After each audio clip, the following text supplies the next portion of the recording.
Okay, welcome to my channel, Carl Hobbs and Solutions from the South. I'm a retired South Georgia crop consultant that still dabbles a little bit in agriculture, but in the last couple of years I've gotten pretty involved in some lawnmower refurbishment projects. And today I want to share with you an upcoming project I have here with this John Deere X350.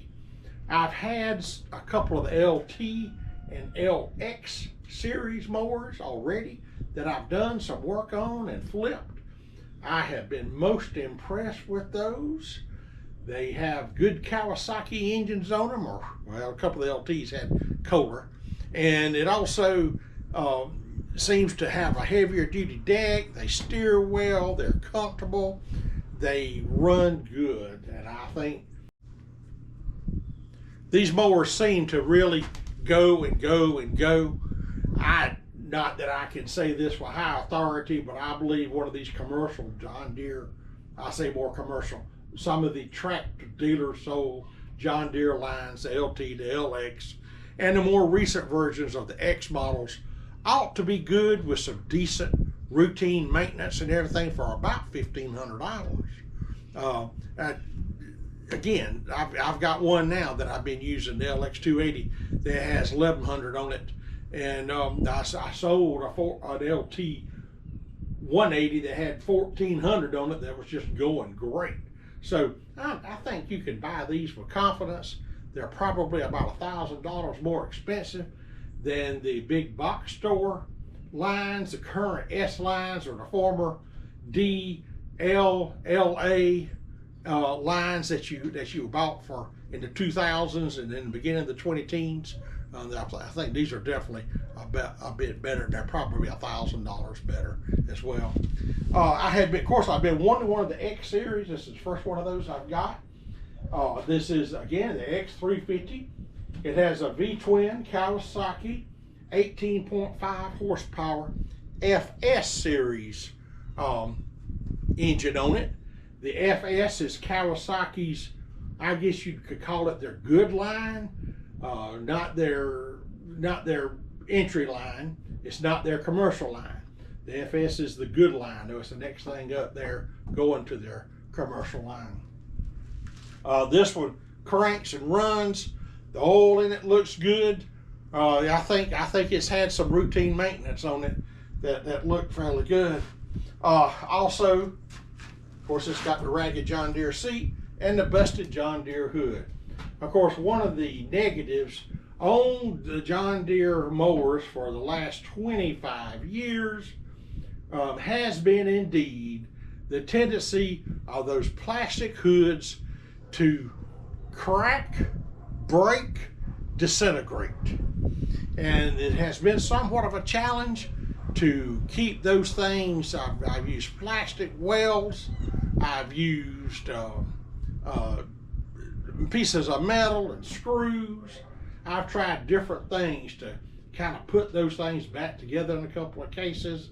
I really like hunting a worn out used model that might have a few good pieces on it.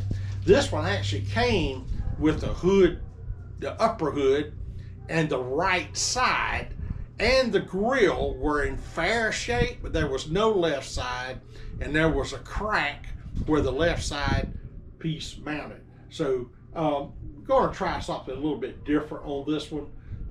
Maybe I can functionally rig up another hood. More on that a little bit later in this video. I'm kind of excited about having this thing. There's a lot of good features on it. I love the deck. It's a heavy gauge steel, and you can just take these pulley covers and just flip them up and clean the trash out that accumulates in them. All right, that's a kind of the initial overview. I think I will crank it up for you to hear that. Let's see if it's got enough juice in it to crank.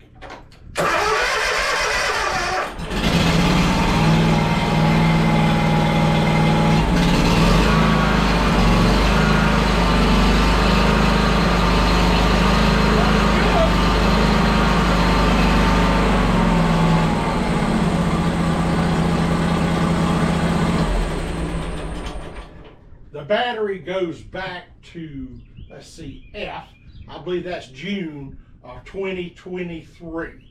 So it's a 2.5-year-old battery. It is from Battery Source. Well, maybe I won't have to replace batteries. It seems like every lawnmower I get to refurb battery, somewhere between 0 and 4 tires, blades, belt, a seat cover. Those things are almost always seem like they have to be replaced.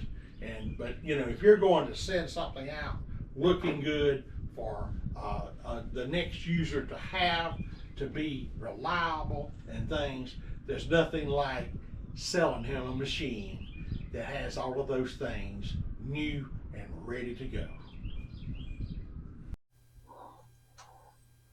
Okay, to get a closer look on it, one of the things about this unit, I don't know what's going on. They actually have an electric fuel pump on it. I don't know who would have done that or why, but it cranks and runs. This here, it actually is, of course, it's installed ahead of the vacuum fuel pump with it. Anyway, it's got that. The instrumentation, I really like all of these features on the readout dash panel. It's got your fuel level. It has RPMs. It'll show a little bit of everything. It has 450.3 hours on it. I think that's pretty good. Of course, it's got electric PTO. It has a parking brake here. It has cruise control right there. And of course, it has separate choke and throttle controls. I've gotten used to, on my LX series mowers that I've had, I've gotten used to this dial type blade height adjuster on it. I like that fine. Of course, it has a typical ragged out John Deere seat. I'm not sure whether I'm going to buy a seat cover or if I am going to buy another seat for it, depending on how good the machine turns out mechanically. Once I get a few of those details ironed out about it, I'll decide all of that. I think it's going to make a good mower for somebody. What little bit I've run it, I've done a little bit of mowing with it. What little bit I've run it, I haven't noticed any smoking or anything. I did take a look at the blades. Blades look kind of ragged here on the tip. I'm sure I'll want to have a set of blades. Okay, here's the deck. It looks like it's in fair shape. A little bit of rust coming off it, but like I said, when I've run it, it goes good. I don't hear a bunch of noise or bearings screaming or anything. But I am probably going to have to brush this paint off and wire brush it and sand it, prime it, and repaint the deck. But I'll do that as well. It's going to make that's going to come out pretty good, I'm sure.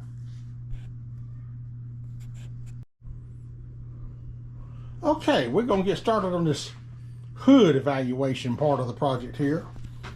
This is where the old hood was mounted in the front. I got a hole down here and a hole up here as well. The actual hinges were in this top hole, but I see this bottom one down here as well. This is what's left of the old hinge mount. As you can see, it's broken and busted to pieces. Now, some months ago on Facebook Marketplace, which I watch daily, a guy had some hoods for sale, including John Deere Sabre hood, and I bought one. And since John Deere was since Sabre makes John Deere, I was fairly optimistic that I'd be able to use it on some of my projects, and we're sure going to give it a chance. We'll sure be giving it a chance. One of the things I noticed earlier on the John Deere that I did, the LT, I actually put a yard machine's hood on it. The console was narrower than the Husqvarna and MTD models, and when I put a yard machine hood on that LT, I wound up with about that much sticking out on the outside. This Sabre, being a John Deere manufactured model, is already fairly narrow. So we're gonna see how well we can make this thing fit. I was looking in it, and it actually has right here, it's got a hole on each side. These, it's about 15 inches from here to here, and on the lawnmower, it's about 14 or 13 and 3/4 inches from outside to outside there. So I'm thinking I'm going to be able to make that match up and build me a bracket and hinge assembly that will work fine. Okay, to start my test here on my Sabre hood, I actually got a piece of 3/8 inch rod, and I'm just going to put that thing inside these round holes right here and drop it in here, and I'm going to see how that hood, that Sabre hood, is going to drop down on this thing.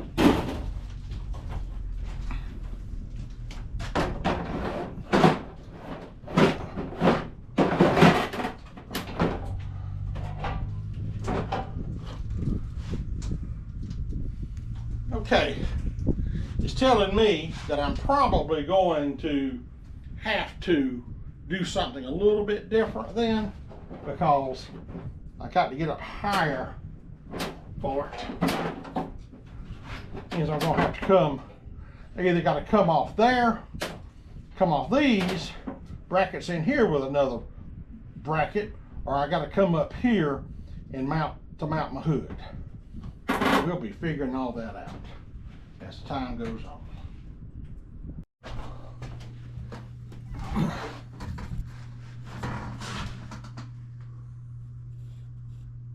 Okay, here's the Sabre hood. I don't have it permanently mounted yet, but I think this is going to be a fine substitute. I'm going to have a gap here, but I've got some rubber pieces I can put here to hold a little bit more of that air in there where it'll be blowing and functioning better, as well as to make it look a little better in there. But I like the way I got it level here. I kind of like the styling on these Sabre hoods too. They got good sleek lines. I think it's going to be good. What I've done is I've used Unistrut here.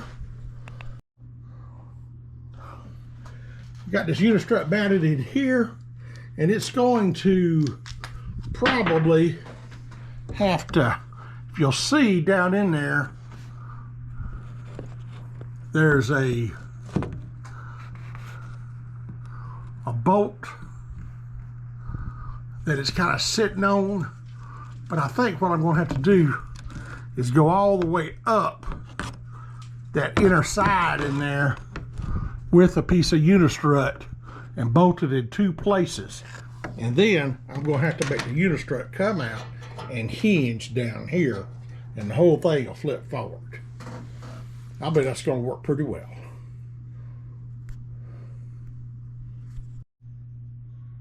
I also think that I can get my heat gun and get those Scott stickers off here, and then I could do a light sanding and priming, and it'll probably take a couple of cans, probably 3 coats of John Deere green paint to get that hood green.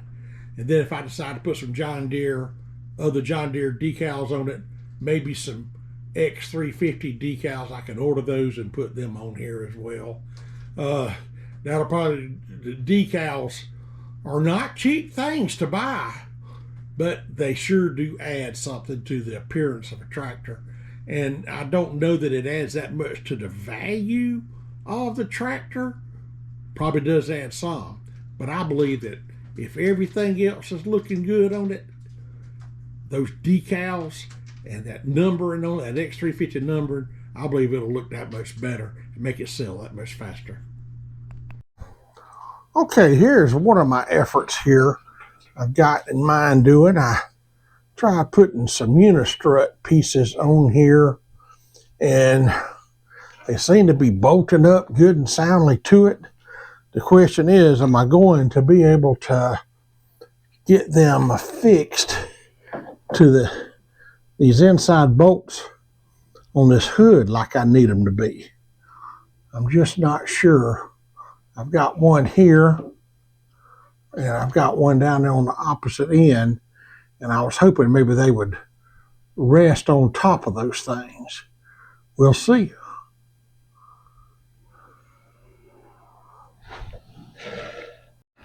Well, I don't think they will. It doesn't look like they. It's missing here,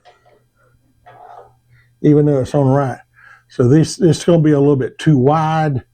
I'm going to have to use something narrower than this unistrut. I don't believe I could alter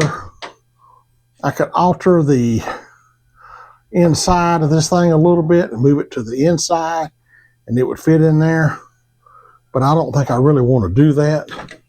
I have this piece of metal that I believe is plenty rigid enough. I can cut it in half and use that for my upright mounts, and I think it'll go fine. Okay, I got my little 2 pieces of metal from the upright bracket. Got them marked. Got them in the drill press. I'm sure most of you have probably seen people drill holes in metal before, but here I go.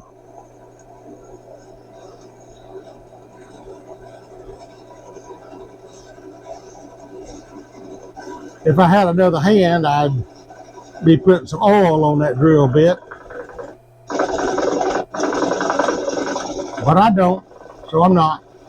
But I'm all right.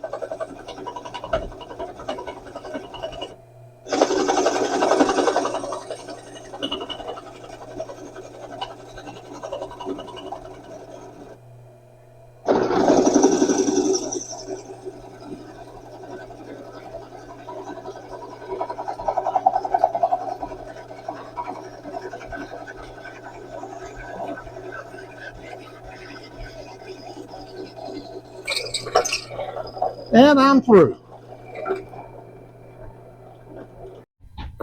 Okay, I got one on good.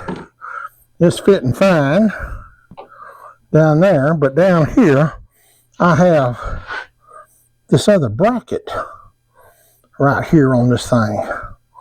I'm going to get the angle grinder and take that tab off because it's bent out to the outside of the hood on this side and to the inside of the hood on this side, and it is going to be in the way. Okay, I've got that ground off now. Let's see how that other bracket that I've cut will fit now. Yeah, I think I can get them alike now. Get them both straight up and down.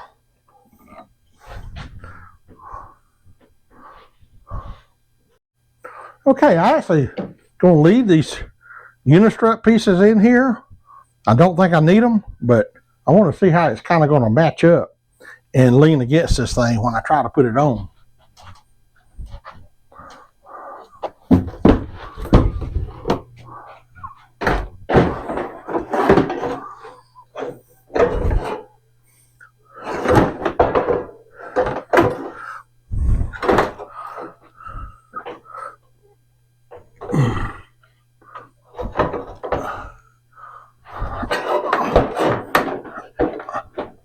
And of course, it's not going to do real good.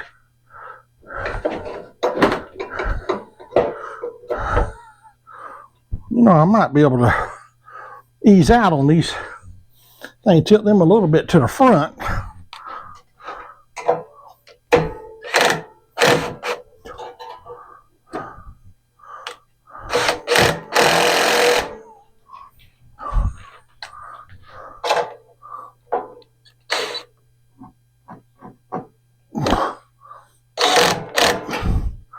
Let's see if that's going to make any difference. And I think it does.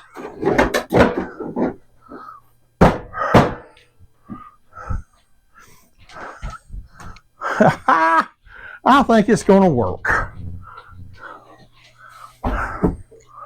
Now, it's going to require something to be altered where they will actually hinge. I ain't really figured out how I'm going to do that yet. But I believe I can handle that part. I think it doesn't look too bad on here. It's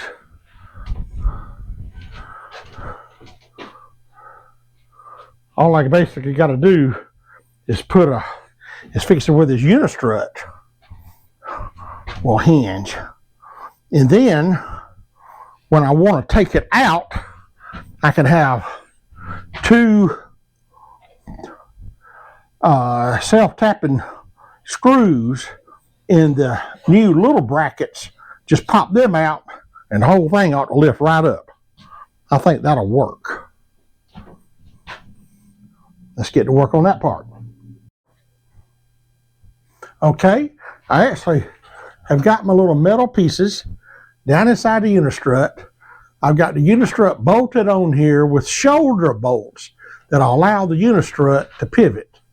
And then the vertical iron or piece has gone inside the unistrut there, and I just got it secured with these C-clamps for now. So let's see if it will actually hinge for me now.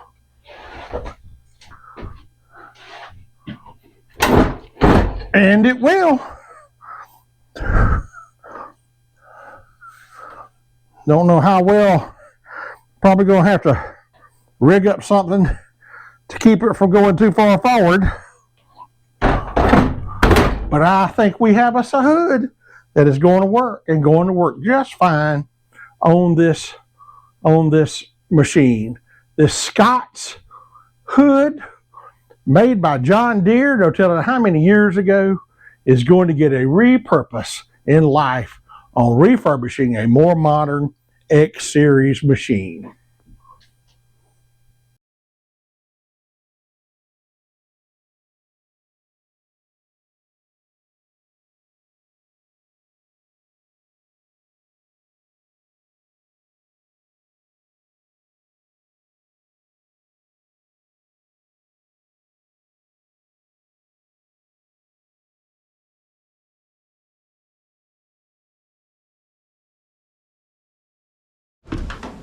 Okay, next thing we're going to do is heat up this black to try to get it a little less dingy looking, a little less faded looking. I used my trusted Harbor Freight heat gun here for this step. A lot of people will use handheld torches, and that works pretty good too. But I don't think I trust myself with a flame quite as well as I trust myself with the heat gun. But you can take this thing and aim it to this plastic and just watch it turn black.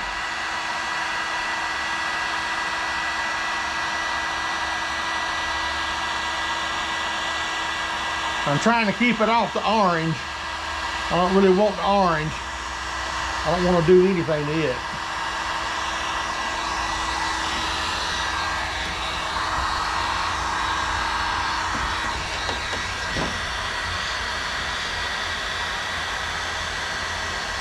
That orange is plastic too, and I really don't want to, since I'm going to be priming and sanding and painting it green.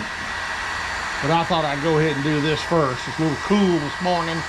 although I've got it up to about 65 degrees here in the shop.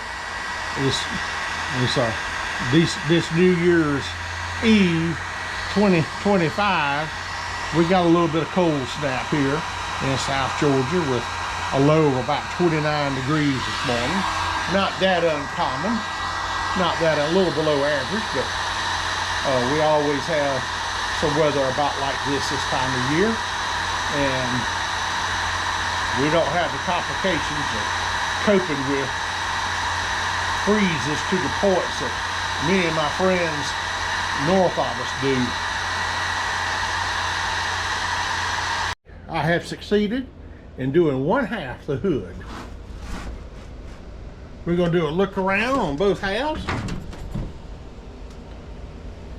right now.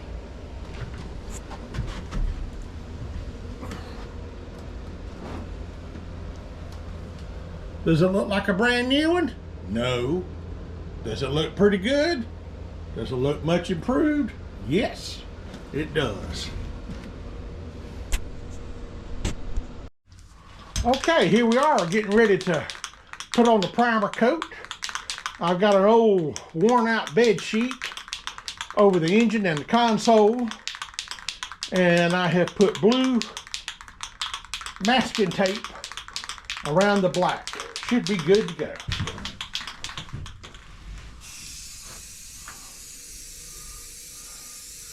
You know, I think about what Terrell Fixes All says when he's working on a lawnmower about precision and perfection. He always says, this is a lawnmower. It is not a space shuttle getting ready for the moon. I agree. We do have some tolerances available to us on lawnmowers that we don't have on other pieces of machinery. Another thing I like to say when I'm fixing up and painting one, I'm painting on a lawnmower to go and mow, to sell to someone to go and mow grass. I am not fixing up one for the SEMA auto show. I am not fixing up one at the factory to be ready to go and sell to anyone. I am fixing up a lawnmower. Now, there's no reason not to make it look good whatsoever. But let's just face it, we do have some forgiving tolerances and things that we don't have in other applications and uses that we can appreciate when we're doing lawnmowers.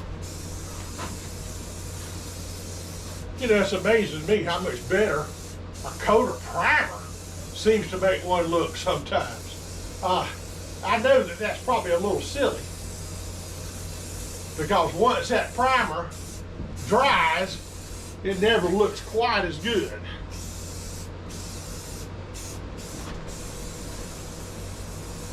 Okay, that's one coat of primer on the mower. I'll probably gonna do another thin coat after that one dries here in about 30 minutes to an hour before I start doing some green. Okay, now we're putting some green on. We'll see how it all comes out.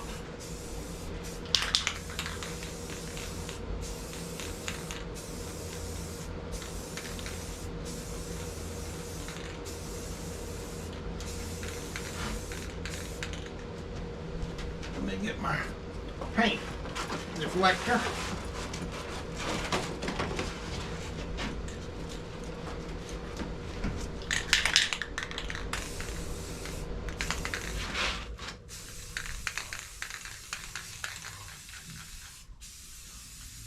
I usually think when I get through painting one of these things, that first coat got it. And then it dries and I see all those imperfections, and I wind up always putting a second, of course.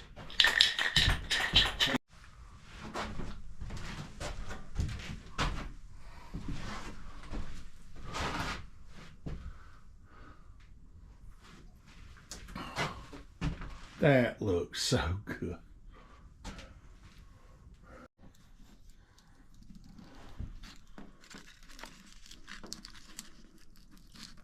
We're out here putting the John Deere stickers on, some that I bought off, I think I bought these off eBay. And since we're will be kind of a custom tractor anyway, I wasn't trying to get the original X350 John Deere signs. I have my wife out here helping me with this. She's got that touch. That's a lot better than what I have. Honey, let me get you a rag to rub that with.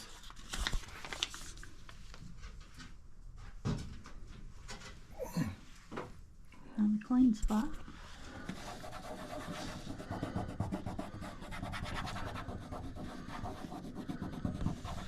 That little clear stuff ain't really going in good, is it, sweetheart? No. It'll do. From the road, you won't be able to tell it.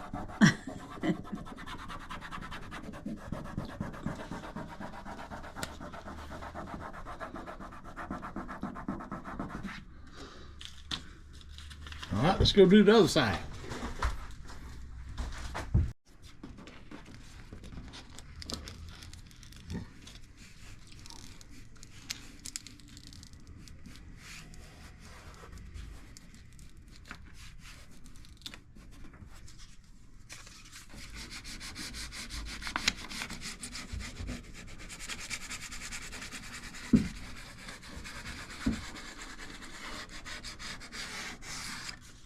That looks good.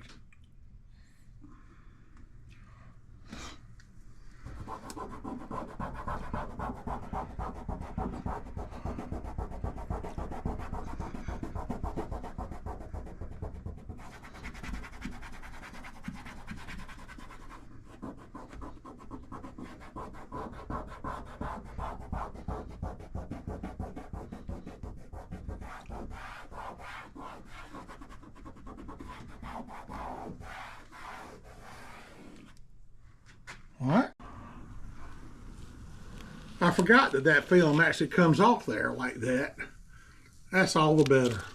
Your wife reminds The me. advantages of having a smart wife are immeasurable.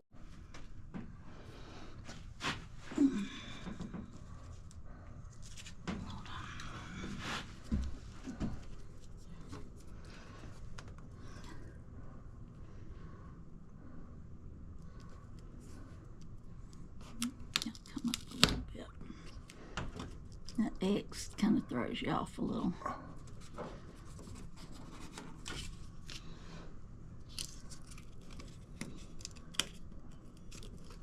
Oh, yes.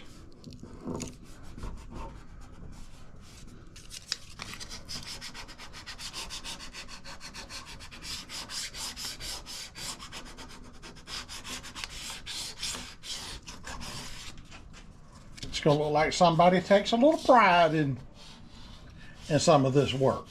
Is that Sure is. Okay, we won't video doing the other side, but we will video putting the John Deere insignia on the front. Stand by. Okay, if you look on here, you can see where the old Scott sticker was. Now we're fixing to put a John Deere sticker over that. right in there? You want it like kind of centered. In the center, yeah. Should have painted that green or silver or something. Pocket knife. You want a pocket knife to get that backing off I there? got it.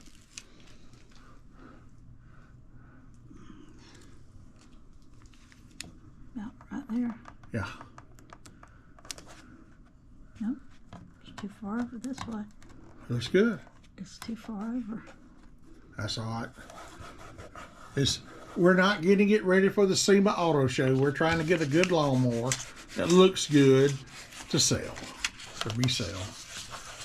It's going to be pretty obvious this is an original X350 hood to somebody that knows a little bit about what's going on. But it's still going to be a darn good looking lawnmower for somebody to have some pride in. Hurry. I think we're looking good, honey. That thing looks good. All trash. There's some more around there. Okay. Sticker in my hand from somewhere.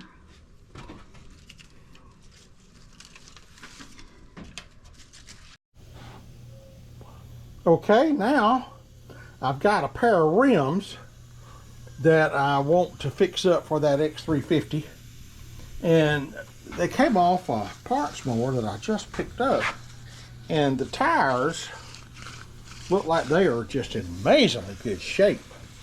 All the tread wear indicators on the sides as well as the tread are intact, but I was surprised that they had tubes in them.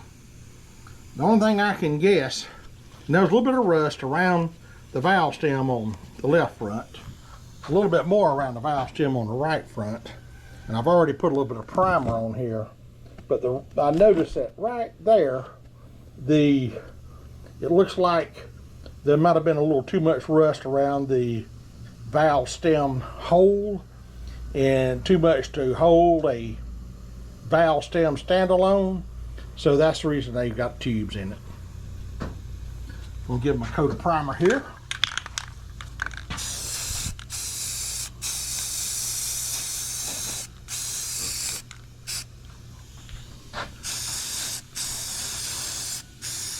I probably could have done this a little bit prettier by taking some other rims I got and putting these tires on them, but I really don't have any problems with redoing these rims here, in spite of the fact that there's that little bit of rust around the valve stems, and we'll let them go to work for us. Probably gonna have to get a coat of yellow on there here in a little bit. I think I'm going to have to go round me up some more yellow paint. Okay, it's time to hit them with yellow now.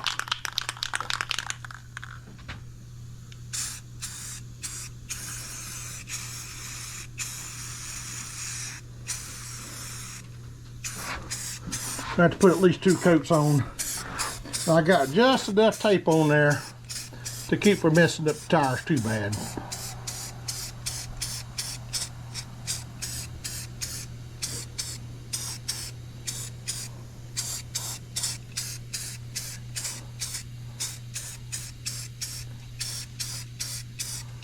I'm lucky to live in a farm area where a lot of this kind of stuff is pretty readily available.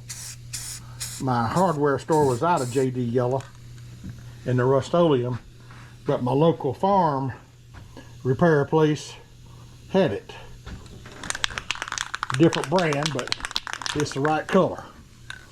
And I think it's going to cover just fine.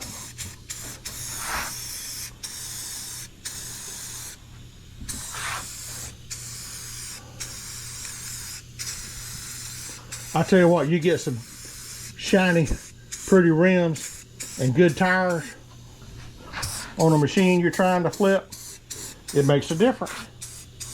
People don't even realize how much it affects them. Okay, I got 1 coat of paint on there. Okay, I'm getting ready to pull the deck off this thing. I think I am going to need to, there's some spots on it look a little rough. It isn't too bad, but some of the paint's flaking off. And it's also a good way to check the levelness of the true, being able to make sure the blades match up right, spindles aren't bent, things. So I'm going to pull this deck right now so I can work on it and work on it a little bit better.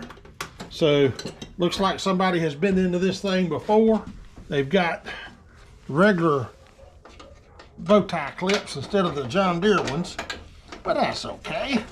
As I say so many times, that's probably okay. We can stand that. I've been known to put that kind on a few repair jobs I've done myself. Sure have. I've got to pull that one. I need to pull, I think that pin must just come out of this one. Again, I've never had an X deck before. Oh yeah, That's pretty easy. That just came right out the back. This one's ready to go now. On that side. Looks like from over here, I need to pull this spring to be able to get the deck, to be able to get the belt off. That doesn't look like that's going to be too bad either. Go up here and drop it from the front. Okay, now let's go to the other side and do some of the same stuff.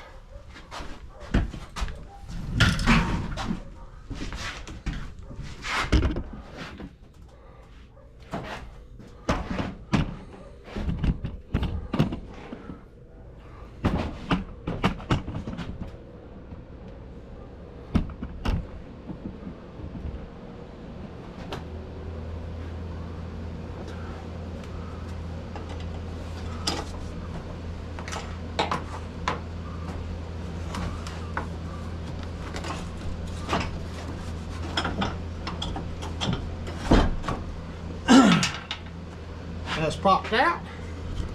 Now it appears I don't have anything left to do but to pull it forward a little bit and get this tripper out.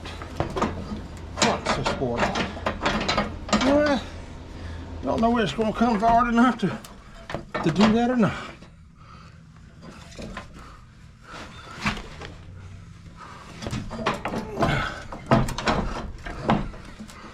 Something's got it in the back still. Oh yeah.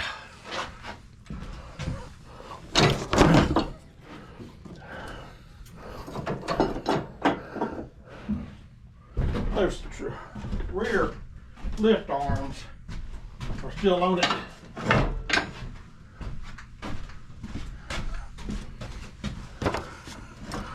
Now then, she's ready to pull out.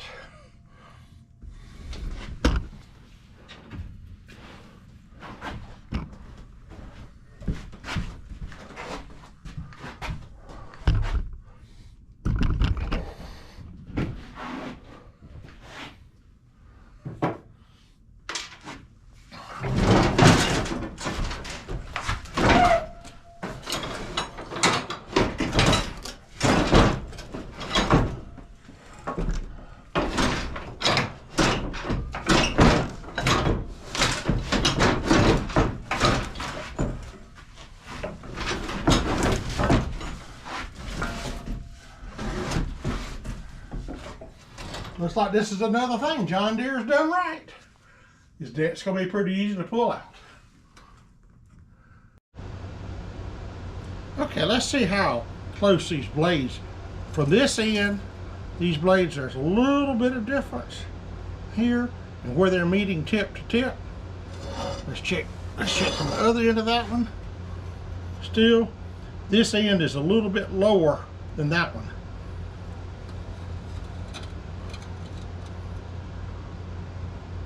This end is a little bit lower. The right side's lower than the left. Right side's lower than the left. Right side lower than the left. Right side lower than the left. I may end up having to replace these spindles. We'll see what we have as we move along. Okay, I'm out here. I got my angle grinder with my brush attachment on it. And I have my facial shield. Let me get that thing on. And get started working on some of these rust spots.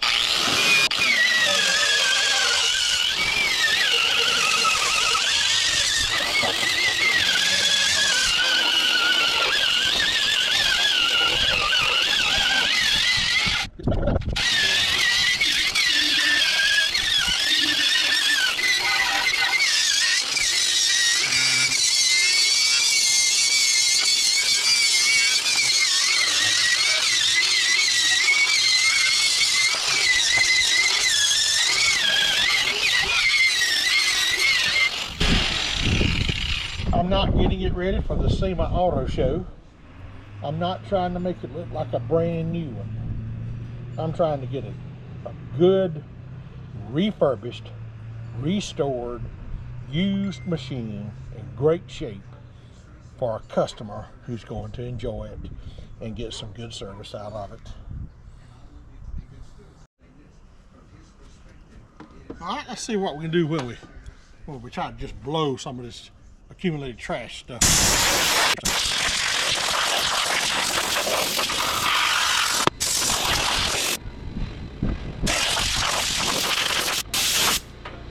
All right, I think it's ready to tape off, cardboard off, whatever I'm going to do, and start priming. All right, we're going to get started on some priming.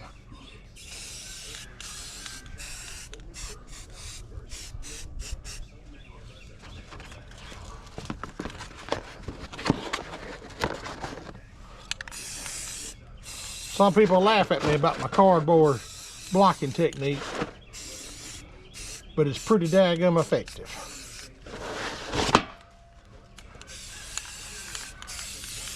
Pretty effective. I'll get these spots where there was a little rust and paint flaking off, and I've gone in and brushed them hard with a power steel brush,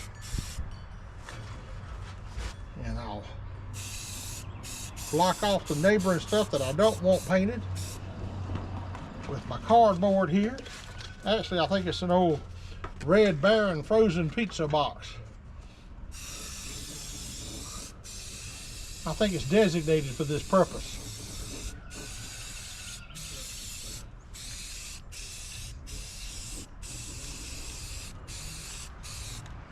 It's what I have used it for in its present life a number of times. See the green paint that's on it?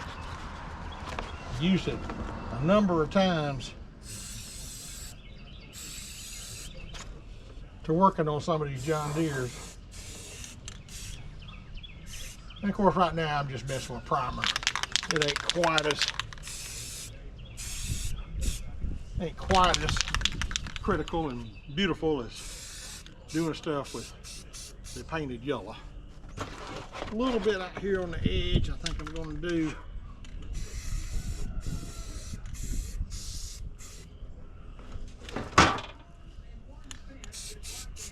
All right, let that dry a little while, and I'll come back in here with some yellow on these spots.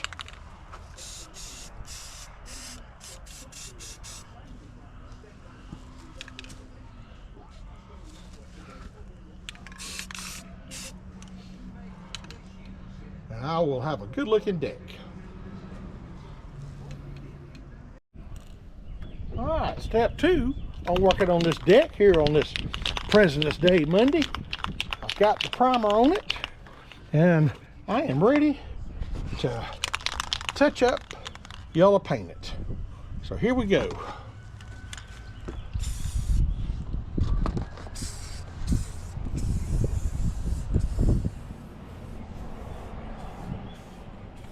Actually, it's a little windy out here. Probably ought not to be doing this, but it's time to get this thing turned. It's time.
This is gonna be a good looking deck when I'm done. Probably gonna take about 3 coats of this yellow. That's all right. Paint's cheap. Selling a lawnmower is profitable.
There we go.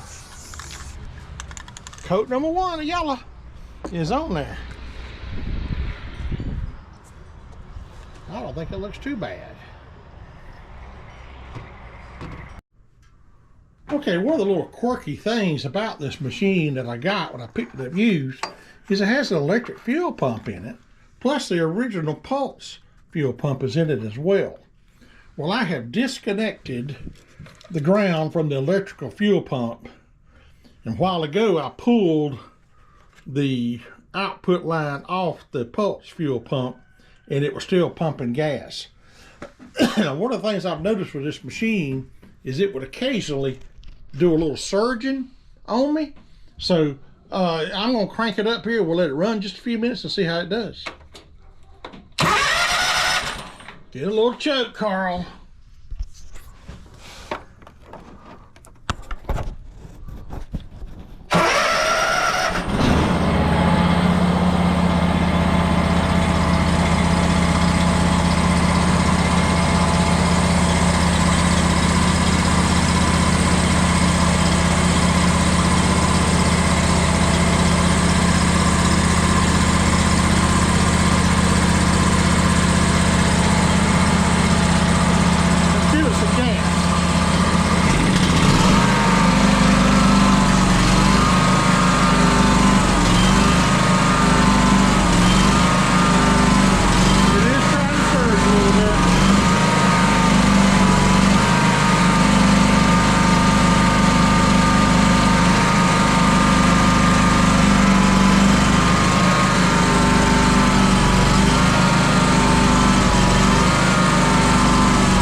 Okay, it's got a little bit of surge into it. The only thing I know to do, I'm convinced that the fuel pump is not the issue. However, there could be some obstruction in the line that's maybe even because of the electric fuel pump in there is having to pull through it as well. I'm going to try eliminating the electric fuel pump and then I'll crank it up again and we'll see what happens there. I actually have a little joint coupler I can put in there in its place, and I'm going to see what it'll do with that in there. Getting over here on the other side, I see it's got an old, dirty looking, at least it's dirty on the outside, fuel filter. I'm going to replace the fuel filter with a fuel valve and on-off valve, and I'll probably replace the electric fuel pump with another fuel filter. But I'm going to first, when I pull these things out, we're going to give it a test run without this old fuel filter in it and without the electric fuel pump in it. Okay, I have taken out the fuel filter and the electric fuel pump and put in there with a male coupling and got it clamped down. We're going to turn the key and see what happens.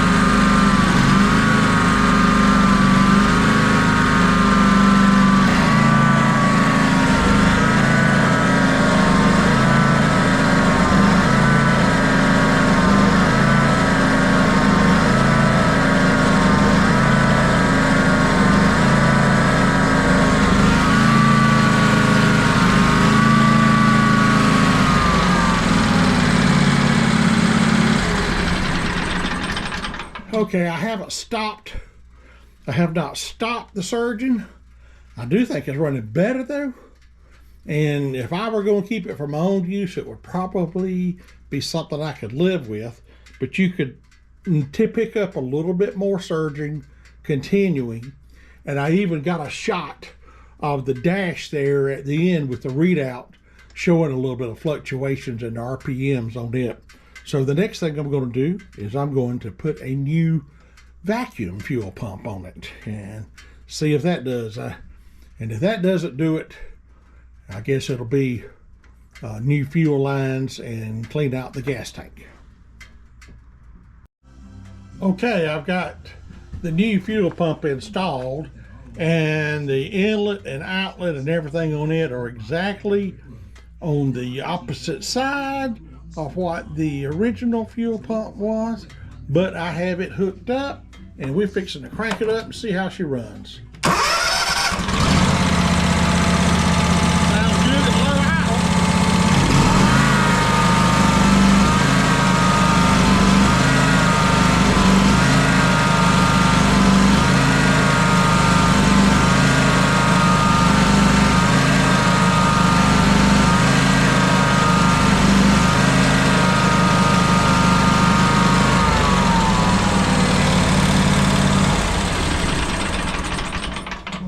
Still surging. Okay, so I've come to the conclusion that it is not the fuel filter, it is not the fuel pump. The electric fuel pump did not resolve the issue. So it is either carburetor or fuel lines or trash back in the old fuel pump. So what I'm going to do next is I'm going to try cleaning out the fuel line with some compressed air. Okay, the next thing we're going to try to do is I've pulled off my gas line here and I've got my air hose, and we're just going to blow through it.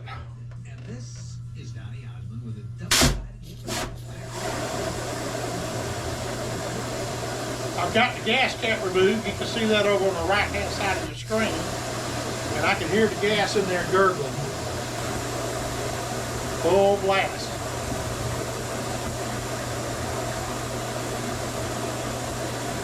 I'm not necessarily optimistic this is going to improve things in it, but it just might.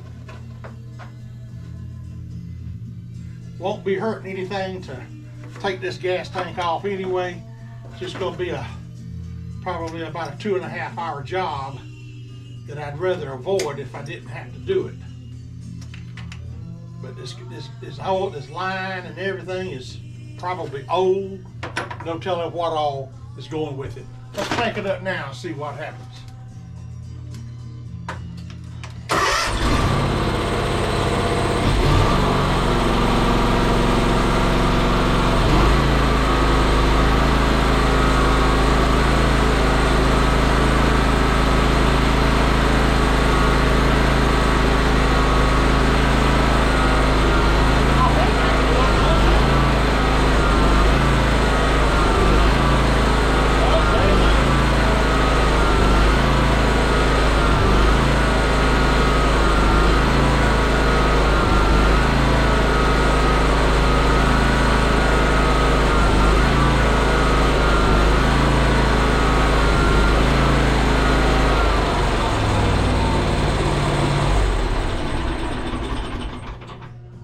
Some combination of the things I've done has helped some.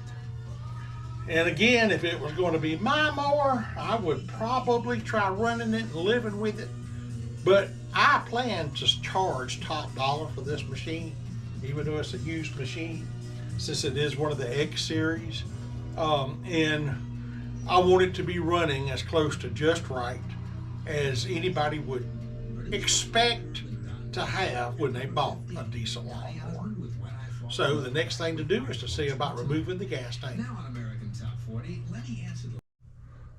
Okay, here is my auxiliary gas tank eliminator. I have an old gas tank out of a front mounted Husqvarna that I mounted on these 2x4s here. And I got a cutoff valve on bottom, and I've got it hooked to the inlet on the fuel pump, and I've cut the gas on, and we're going to see if maybe that, if it surges now, I almost certainly know I have a carburetor problem. So let's see what'll happen.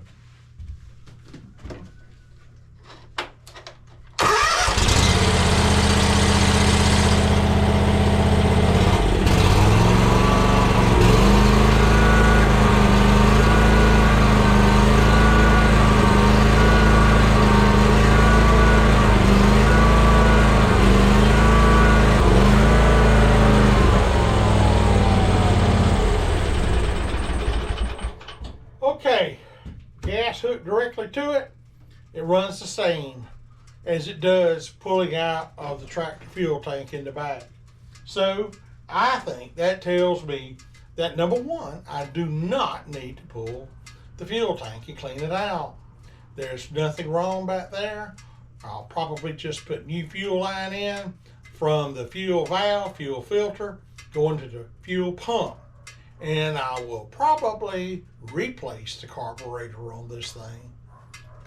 All right, we'll go from there.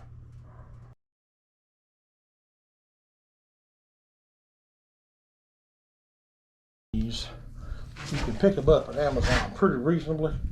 I think they're the truth myself. I don't believe in necessarily having things done to the 1,000th of an inch. But I like to get it within a 1/10 of an inch, 1/8 of an inch, something like that a lot of times. And I just believe that I can get this angle at a lot more precise with one of these than I can any other way.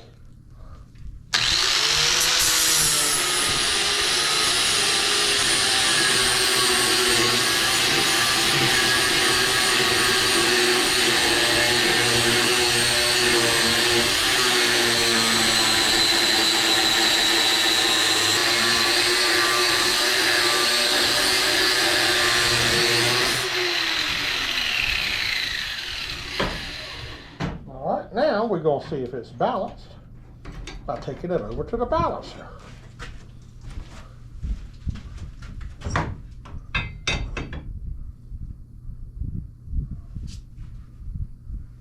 The L size a little bit heavier. I can take this little thing right here and flip it out till it touches the edge of the blade, just off it a little bit, and twirl the blade around, and this way I can be sure that the blade is not bent.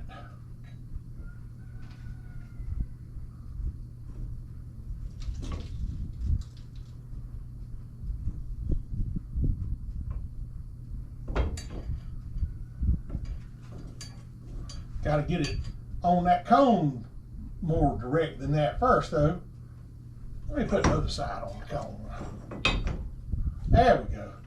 That's more. Another one of those ID 10T mistakes I make sometimes. Get this thing pulled out just a little bit. All right.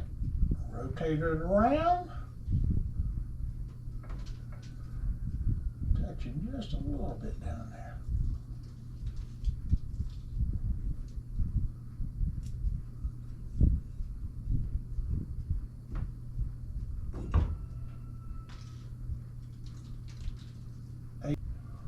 All right. B size here, L size there.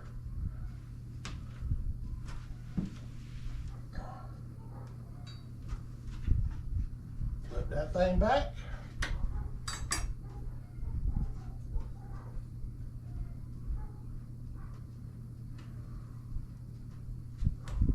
I think that's about right. And I'll do the other blade on this 42-inch XL deck the same way.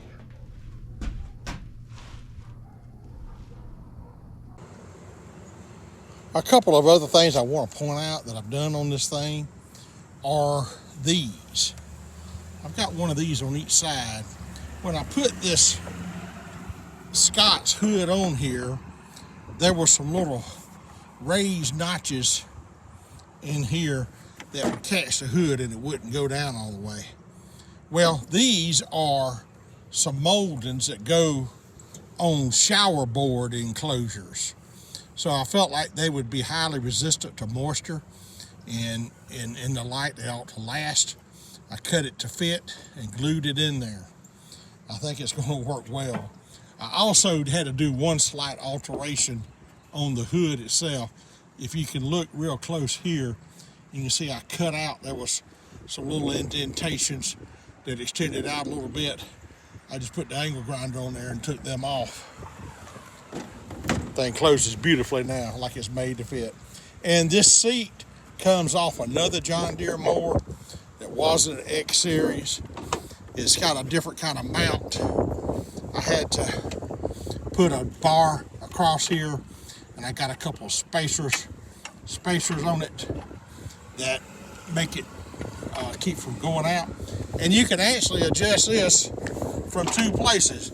You can adjust it from here, that comes with the actual seat, or the original X seat mount there. You got two different ways you can adjust that seat. But I think that seat is very functional, and it is original John Deere. It's got two slight tears in it, but it's good to go. Again, this is going to make somebody a great tractor. Thank you all for watching this video. It's been a little bit longer than the ones I normally like to put together, but hope you enjoyed it. And please don't forget to hit like and subscribe. It really helps.